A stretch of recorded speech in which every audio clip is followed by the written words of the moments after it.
back to the channel, everybody, and welcome back to our 31 days of Halloween movie reviews. Again, we're now getting towards the end of our monster movies. We only have 2 movies left for our monster movies, and we're going to talk about 1975's Jaws.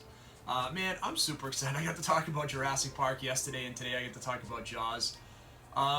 Again, 2 of the most iconic movies ever made, not just the most iconic horror or monster movies. Again, what can I say about this movie? Obviously directed by Spielberg, one of the first big summer blockbusters, a couple of years before Star Wars, that changed how the movie industry would forever look at the summer movie calendar. A movie that was plagued with, tons of problems. There's so many great documentaries on the making of Jaws. Check one out if you haven't seen it so far. But this movie had tons of problems being made. The shark was not cooperative. They named him Bruce after Spielberg's lawyer. It just had a ton of issues, but when you go back, the movie's so much better for it. The movie intended to have a ton more of the shark visible throughout the movie, and it just didn't work because the shark didn't work the way they wanted it to. So they had to go back and kind of make it more suspenseful, and I think the movie's so much better for it. If there was a ton more shark, you kind of look at the sequels, and like the Jaws sequels had a ton of diminishing returns. I didn't talk about the Jurassic Park sequels too much yesterday. Because we'll do that as a series later on. But the Jaws sequels, to me, literally get worse and worse as they go along. Now, what I love about the Jaws movies is they actually took a chance, especially with 3. Like, I love the idea of it in, SeaWorld, and I will review that movie at some point in time. It's one of my favorite bad sequels, and I'm going to do a video around that, too, where I just talk about some of my favorite bad sequels of all time. But let's stick to this movie right now. Obviously, a great cast, Roy Scheider, Richard Dreyfuss, and why did I just draw a blank on the third actor here? We had Robert Shaw, right? So you had 3 great actors. Really, when the movie gets beyond the first initial part of the movie, it becomes almost like a one set piece in the boat in the Orca, and it's just such a great movie. Those 3 actors play great off each other. There's a ton of great stuff in the movie. I think visually the movie's a good-looking movie. I don't think it's Spielberg's best-looking movie by any means. I think it's a good-looking movie for what it is. I actually think some of the set pieces in Jaws 2 look better than Jaws 1, the way it's, again, visually.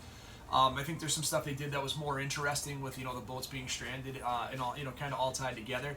But again, not by any means am I saying Jaws 2 is a better movie than Jaws 1. It isn't. Jaws 1 is iconic for so many different things in the movie. One, obviously, the police chief, trying to save the town, which was not cliche at the time. This book, when it came out, I read it years later, and it's the book is wildly different than the movie, and the movie is so much better than the book. I talked about yesterday with Michael Crichton's Jurassic Park, which I believe that book is even better than Jurassic Park, which I think is a top 5 movie of all time. I think Spielberg took the material he had from Benchley and made a way better movie than the material he was given in the book. And not that the book was bad; it was an entertaining read, but the movie is so much better. There's so much more depth in the characters in the movie, which you can't typically do. When I think back to some of the scenes in the movie that stick out, obviously there's some iconic stuff in here. Initially, I would say, obviously the death of the initial swimmer, that swims out, skinny dipping in the middle of the night, who gets pulled underwater, Chrissy. Man, that's just such an iconic scene, and that sets the pace for the music in this movie is what makes this movie more than any other movie. I think the music in this just sets it apart. John Williams' score is absolutely incredible. That sense of dread that they set with the shark every time the music is there really amps up what they couldn't show visually on screen because the shark just wasn't ready to do that for them.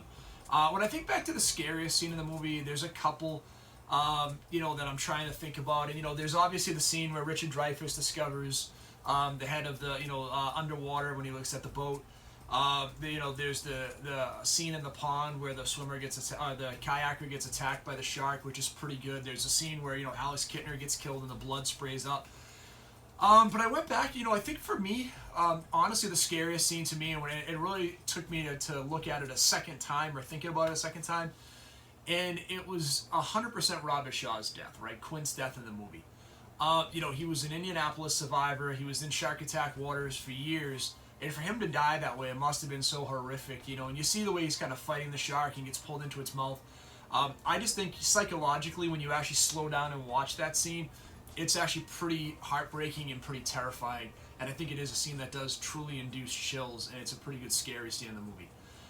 Tomorrow, we're going to finish up the Monster series with, again, one of the greatest monster movies ever made, and maybe the best sequel ever made. Well, again, we'll talk about that sometime down the road. Or not sequel, but I'm sorry, remake ever made in John Carpenter's The Thing. If you haven't done so far, please hit the like and subscribe button. Also, please in the comments below, throw down your favorite monster movie of all time. I'd love to hear about it, and I'll try to get back to everybody so we can chat about it. As always, stay scary. We'll talk to you soon.